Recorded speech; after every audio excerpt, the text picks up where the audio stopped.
My name is Elisabeth Braw, and I direct RUSI's Modern Deterrence project.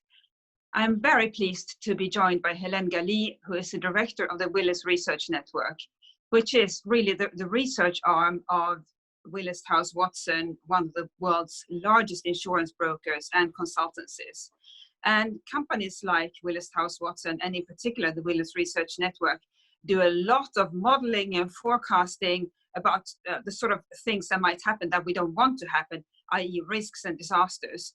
So Hélène, I'm interested, did you or did anybody else, in fact, in all the analysis that you conduct of future risks, did people think of a pandemic as a substantial risk? Yes, pandemic risks were definitely on the radar, had been for a long time, but we hadn't seen a pandemic event in recent memory, and there's no shortage of threats on the list. So it's easy to see why other risks would have been explored in more detail recently, such as cyber.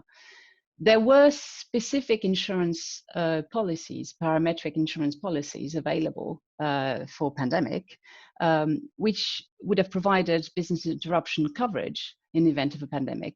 But these insurance products were considered too expensive for a risk wrongly assumed as a low priority, so there were no takers. And if you look at the global risk report published by the World Economic Forum last January, infectious diseases feature amongst the 30 overall threats, but not in the top 5 in terms of likelihood or impact. In fact, the last time it appeared in the top 5 was in 2008. The report is based on a survey of over 700 risk leaders in business, government, civil society, and academia, and it is a well-respected publication. But the challenge with these long lists of threats is that you can't see the wood for the trees, especially in a world increasingly complex and interconnected. And when the current pandemic subsides, it's going to be human nature to dismiss it as a one-off. But with deforestation, increased urbanization, climate change, there is potential for more such pandemics.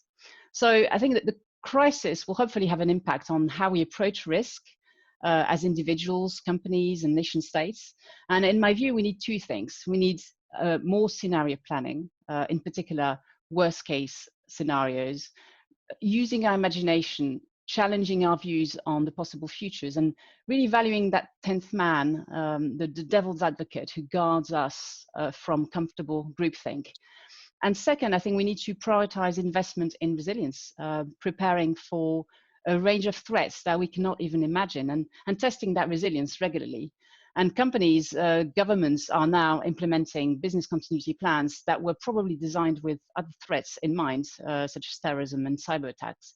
So resilience is a really good investment, even before thinking about risk transfer. Because the effect of any catastrophic event is really the same on whatever the event is, am I not? Right. And so that's right.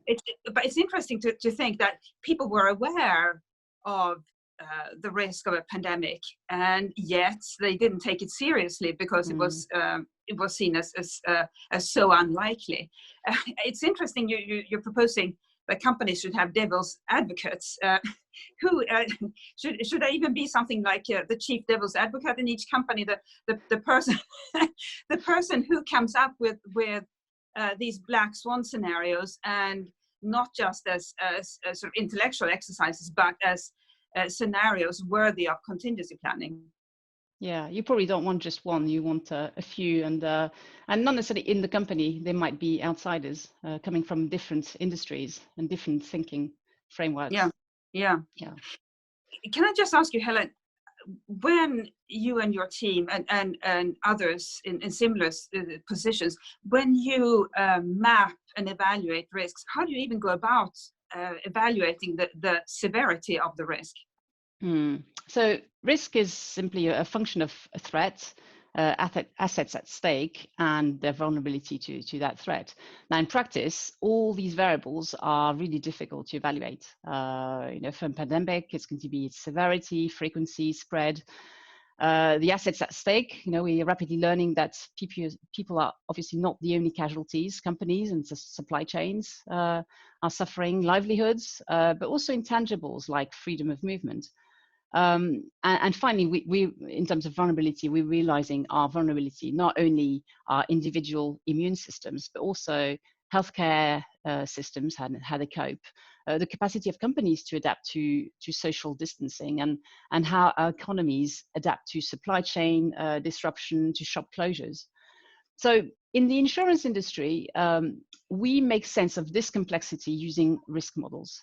And 30 years ago, we mostly relied on actuarial models, but in many cases, the past is a poor predictor for the future. And Hurricane Andrew in 1992 was a wake-up call. And since then, there's been a lot of investment into probabilistic risk models, especially for natural catastrophes. Now, pandemic models exist, but as any model, they are limited by their scope. They usually focus on human impacts. They don't work well at global level, and they're also limited by the assumptions that drive them. And that's why it's so important to gather as much data as possible from this event to improve models. Now, we often say that all models are wrong, but some are useful. Models are not a crystal ball. They're a simplification of reality, and probabilities and uncertainty can be difficult to communicate. Models also require translation into business impacts and ultimately into judgments and decision. So to complement probabilistic models, scenarios can be a really powerful way of conveying the scale and impact of threats. And for example, our research partners at the Cambridge Centre for Risk Studies have previously created detailed scenarios of Ebola-type pandemics or influenza pandemics. Scenarios really tell a story, and people are generally more engaged by stories. Models focus on numbers, they can be complex, they can be easily misinterpreted and ignored. Scenarios are a good way of bringing models to life. And we've seen that same challenge for climate change. Did we pay attention to all the warnings from scientists over the last decades? What really changed the tide was the narrative coming from climate activists, relayed by the media, by regulators, by investors. So models and scenarios, we need those. And speaking of scenarios, now I think everybody has learned the lesson that there will be crises that seemed extremely unlikely until all of a sudden they happened and disrupted everybody's lives. So in your role as somebody who works on developing these scenarios, well, spotting the risks in the first place and then developing the understanding of what needs to be done. What are the sort of risks that you worry about now, on top of the usual cyber risks and the other risks that we have been very aware of and planning for a long time? I think we can continue making those lists of risks. I think it's probably good to turn the question and look at resilience so that we are prepared for any eventualities. And if this has taught us something, is that a risk that was somewhere down the list can come up rapidly and completely disrupt everything. And investing in resilience is going to be a good investment, because it can be generic. It can prepare us for a range of risks. And that's, of course, what Bruce's Modern Deterrence Project does as well. So thank you, Hélène, very much for coming on and discussing this really quite depressing scenarios. But the good news is that, as you pointed out, with resilience, we are well set up to deflect the impact or to minimize the impact of any crisis, whatever that crisis might be. So thank you very much, Hélène. A reminder again that there is more information available at www.rusi.org/moderndeterrence. And thank you all for watching.